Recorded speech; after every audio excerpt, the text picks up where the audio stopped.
Hello दोस्तों, my name is Pramod Kumar. Welcome to NITN science classes. आज इस क्लास के माध्यम से आपको वेक्टर का दूसरा वीडियो लाने जा रहे हैं और इस वीडियो के अंतर्गत आपको वेक्टर का सभी टाइप्स डिस्कस करेंगे। वेक्टर का प्रकार कितना होता है, टाइप्स ऑफ वेक्टर्स क्या होता है, सब डिस्कस करने जा रहे हैं। इससे पहले वीडियो में आपको बताएं कि आखिरकार फिजिक्स के अंतर्गत वेक्टर की ज़रूरत क्यों पड़ी। इसके पीछे बहुत सारा कारण था, हम वो सब कारण को डिस्कस कर चुके हैं पहला वीडियो में।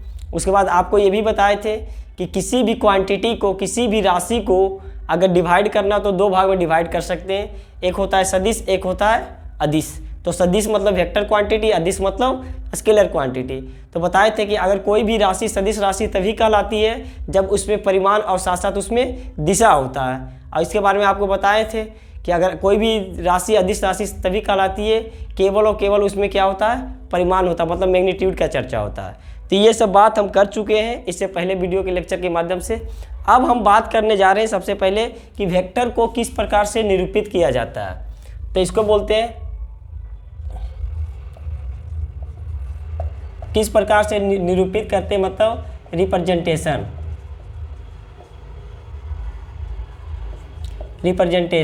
रिप्रेजेंटेशन का बात करेंगे।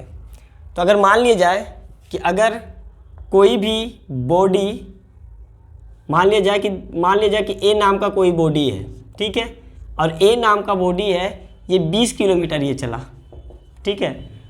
तो 20 किलोमीटर चलने का मतलब ये हुआ कि इसका कहीं ना कहीं इसका स्टार्टिंग पॉइंट होगा, मतलब इसका कहीं ना कहीं शुरू का बिंदु होगा, तो वहीं से तो स्टार्ट किया होगा। तो यहाँ पे हम 20 किलोमीटर तो इस बोर्ड में ड्रॉ नहीं कर सकते हैं, तो इसको मान लेते हैं कि 1 किलोमीटर इक्वल टू क्या, 1 सेंटीमीटर इसको मान लिया जाता है। अब 20 किलोमीटर इक्वल टू कितना बन जाएगा, 20 सेंटीमीटर। तो उसको हम स्केल की सहायता से इसको क्या करते हैं, ड्रॉ करते हैं। तो 20 किलोमीटर मान लें कि कोई भी बॉडी इस पोजीशन पे शुरू पे था, अब ये बॉडी ए से इस पोजीशन से 20 किलोमीटर चली। तो 20 किलोमीटर मान लीजिए कि ये पहुंची है, 0 से ए पे पहुंची है, मतलब ओ से ए पे पहुंची है। कितना किलोमीटर है इसका परिमाण, 20 किलोमीटर है। और ये क्या बता रहा है, ओ से ए क्या बता रहा है, इसका डायरेक्शन बता रहा है। तो वेक्टर को रिप्रेजेंट करने का, निरूपित करने का तरीका ये है, जहाँ से स्टार्ट करते हैं उसको बोला जाता है टेल, और जहाँ तक जाता है उसको बोला जाता है हेड। इसको इंग्लिश का बात किया जाए तो टेल को बोला जाता है पूंछ और हेड को बोला जाता है सिर, ठीक है। तो ये हुआ रिप्रेजेंट करने का तरीका। जैसे मान लिया जाए कि आपको कोई बोला कि कोई बॉडी है ए से ईस्ट की ओर, मतलब कोई पॉइंट से ईस्ट की ओर 50 किलोमीटर चल रहा है। तो ये आपको पता है ये क्या होता है, ईस्ट, वेस्ट, नॉर्थ, साउथ। तो मतलब यहाँ से स्टार्ट किया, 50 किलोमीटर चला ईस्ट की ओर, तो यहाँ से 50 किलोमीटर ये चला ईस्ट की ओर, इसका कितना हो गया, 50 किलोमीटर। तो ये इसका मैग्नीट्यूड बता दिया, और ईस्ट की ओर क्या बताया, इसका डायरेक्शन। तो वेक्टर को रिप्रेजेंट करने का ये तरीका होता है, ठीक है। अब बात करते हैं कि वेक्टर का प्रकार, टाइप्स ऑफ वेक्टर। तो वेक्टर मेनली दो प्रकार से बांटा गया है वेक्टर को। पहला होता है ध्रुवीय वेक्टर और दूसरा होता है अक्षीय वेक्टर। तो वेक्टर को मेनली दो भाग में बांटा गया है।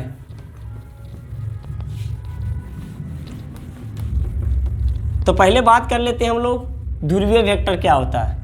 ध्रुवीय वेक्टर से पहले हम थोड़ा सा समझते हैं कि आखिरकार पोजीशन वेक्टर क्या होता है, उसके बाद ध्रुवीय वेक्टर का चर्चा कर लेंगे। तो पोजीशन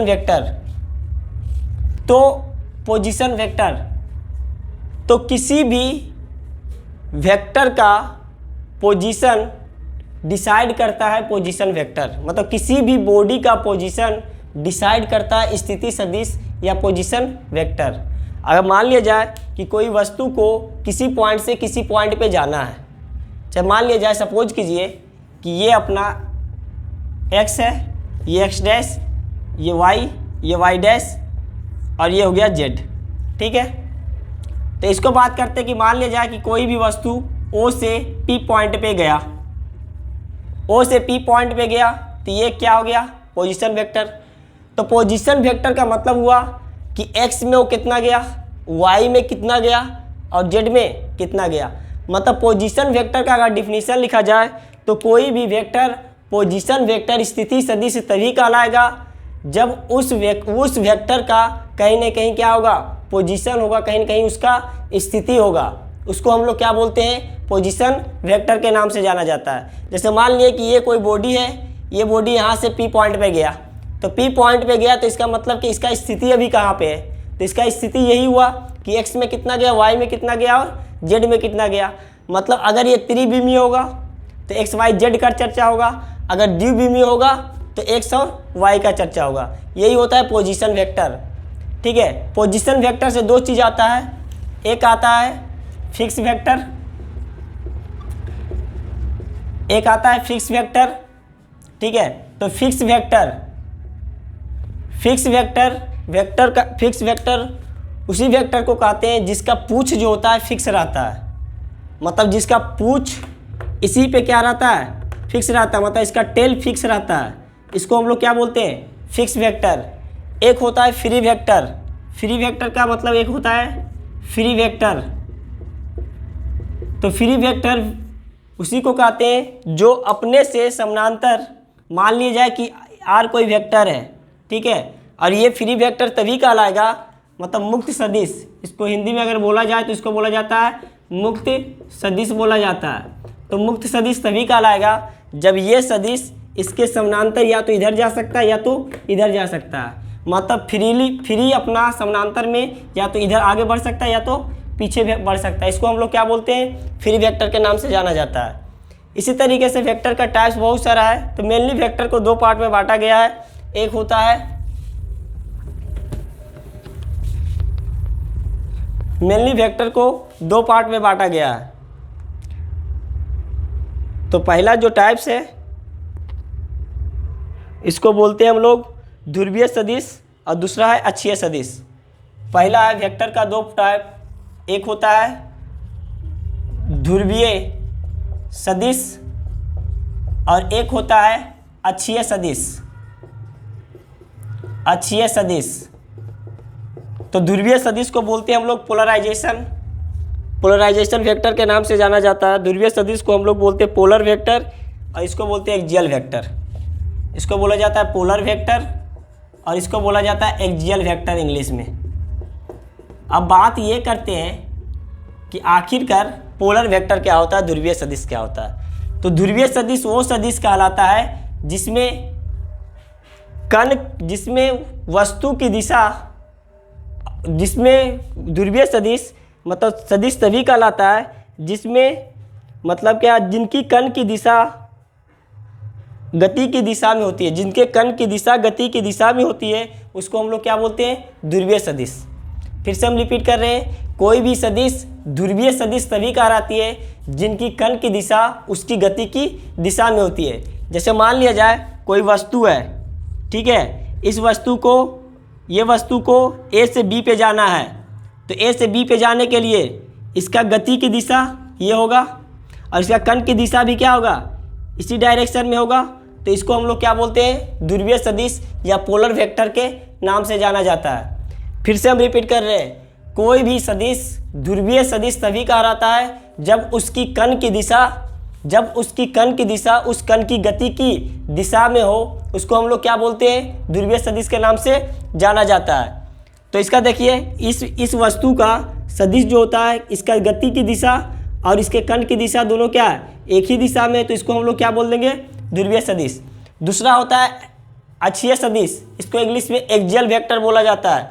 कोई भी सदिश अक्षीय सदिश तभी कहलाता है जो अपने अक्ष के अलोंग क्या कर रहा है, मूव कर रहा हो। मतलब मान लिया जाए कि ये कोई अक्ष के अलोंग इस प्रकार से क्या कर रहा है, मूव कर रहा है, तो इसको हम लोग क्या बोल सकते हैं, अक्षीय सदिश। तो अगर ये आपको पता है, 10th क्लास में पढ़ चुके हैं कि अगर किसी भी सदिश का हमको दिशा निकालना है तो हम लोग क्या करते हैं, राइट हैंड कर्व रूल का यूज करते हैं, बाह्य हस्त का नियम। तो ये देखिए, ये चारों उंगली रखे उसके दिशा की ओर और ये क्या बताता है, इसका दिशा। मतलब अगर ये इस प्रकार से मूव करेगा तो इस सदिश की दिशा क्या होगा, ऊपर की ओर। अगर ये एंटी क्लॉकवाइज मूव कर रहा है, अगर मान लिया जाए कि इस प्रकार का सदिश एंटी क्लॉकवाइज मूव कर रहा है, एंटी क्लॉकवाइज, तो इसका दिशा क्या हो गया, ये इधर जा रहा है, तो ये इसका दिशा क्या हो गया, नीचे की तरफ। तो इसको बोलते हैं हम लोग क्या, अक्षीय सदिश। अब कुछ महत्वपूर्ण चीज़ है उसको डिस्कस करते हैं।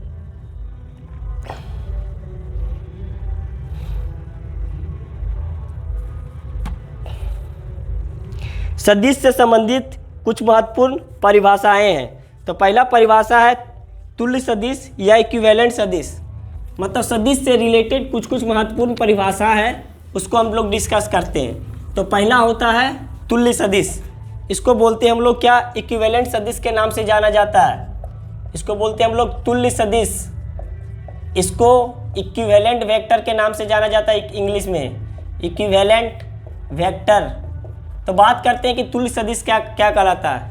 कोई भी सदिश तुल्य सदिश तभी कहलाएगा जब दोनों का दिशा एक समानांतर हो। मतलब कहने का मतलब ये हुआ कि तुल्य सदिश तभी कहला सकता है जब दोनों का दिशा क्या हो, एक ही हो, और दोनों का दिशा एक ही होना चाहिए। वो क्या करा, परिमाण और दिशा दोनों का क्या होना चाहिए, एक होना चाहिए। उसको हम लोग क्या बोलते हैं, तुल्य सदिश। जैसे मान लिए कि ए कोई वेक्टर है और बी कोई वेक्टर है, तो दोनों वेक्टर का परिमाण मान लिया जाए कि ये इसका है 5 सेंटीमीटर, तो इसका भी कितना होना चाहिए, 5 सेंटीमीटर। और दोनों का डायरेक्शन और दिशा क्या होना चाहिए, एक होना चाहिए। उसको हम लोग क्या बोला जाता है, तुल्य सदिश। दूसरा होता है असमान सदिश। तुल्य सदिश को हम लोग समान सदिश भी बोला जाता है। इसको हम लोग क्या बोलते हैं, समान सदिश के नाम से भी जाना जाता है। इसमें क्या बताए थे कि इसमें परिमाण और दिशा क्या होना चाहिए, दोनों का दोनों क्या होना चाहिए, समान होना चाहिए, मतलब इक्वल होना चाहिए। ठीक है। दूसरा है असमान सदिश। असमान सदिश, कोई भी सदिश असमान सदिश, इसको बोला जाता है अनइक्वल वेक्टर। अनइक्वल वेक्टर के नाम से जाना जाता है। तो कोई भी सदिश असमान सदिश तभी कहलाएगा। असमान का मतलब क्या हुआ, मतलब दोनों का या तो परिमाण में चेंज हो जाए, या तो दिशा चेंज हो जाए, या तो दोनों के दोनों चेंज हो जाए, उसे हम लोग क्या बोलते हैं, असमान सदिश। जैसे मान लिया जाए ए कोई वेक्टर है, ए वेक्टर मान लिया जाए कि 5 सेंटीमीटर का, दूसरा बी वेक्टर जो मान लिया जाए कि 2 सेंटीमीटर का है। तो इसमें देखिए दोनों का दिशा तो एक ही दिशा है, लेकिन परिमाण दोनों का क्या है, अलग अलग है। तो इस प्रकार के सदिश को हम लोग क्या बोलते हैं, असमान सदिश। दूसरा मान लिया जाए कि एक कोई नाम का वेक्टर है जिसका 5 सेंटीमीटर, एक दूसरा वेक्टर बी है, ये 5 सेंटीमीटर है। तो दोनों का परिमाण देख लीजिए, दोनों का परिमाण क्या है, समान है, लेकिन दिशा क्या है, अलग अलग है। तो इस प्रकार के सदिश को हम लोग क्या बोलते हैं, असमान सदिश। एक ऐसा भी हो सकता है कि परिमाण और दिशा दोनों क्या है। जैसे मान लिया जाए कि एक वेक्टर है जिसका परिमाण 5 सेंटीमीटर, बी कोई वेक्टर है जिसका परिमाण 4 सेंटीमीटर। तो देखिए इसका परिमाण भी अलग है, भिन्न है, और साथ साथ इसका दिशा भी भिन्न है। तो इस प्रकार के सदिश को हम लोग क्या बोलते हैं, असमान सदिश के नाम से जाना जाता है। तीसरा है असमान सदिश के बाद विपरीत अथवा ऋणात्मक सदिश। विपरीत अथवा ऋणात्मक सदिश,